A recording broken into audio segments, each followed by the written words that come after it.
রক্ত দিয়ে স্বাধীনতা এনেছি, প্রয়োজনে রক্ত দিয়ে সেই স্বাধীনতা আমরা রক্ষা করবো ইনশাআল্লাহ।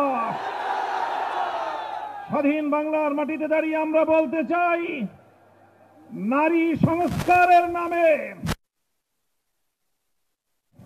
ইসলামকে যে কটাক্ষ করা হয়েছে, ধর্মীয় উত্তরাধিকার বিধান, পারিবারিক বিধানকে নারী পুরুষের মধ্যে বৈষম্যের প্রধান কারণ বলে আখ্যায়িত করে বিতর্কিত নারী বিষয়ক কমিশন এদেশের সংখ্যাগরিষ্ঠ মানুষের ধর্মীয় অনুভূতিতে আঘাত প্রদান করেছে।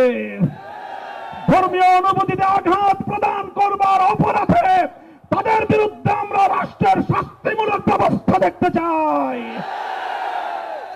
হেফাজতে ইসলাম বাংলাদেশ বলতে চায়, এই তথাকথিত পশ্চিমা ধ্যান ধারায় বিশ্বাসী বিতর্কিত নারীবাদীদের আদর্শ এবং দর্শন নয়, বরং হেফাজতে ইসলাম বাংলাদেশ ইসলাম প্রদত্ত আল্লাহর ঘোষিত নারীর ন্যায্য অধিকারে বিশ্বাসী।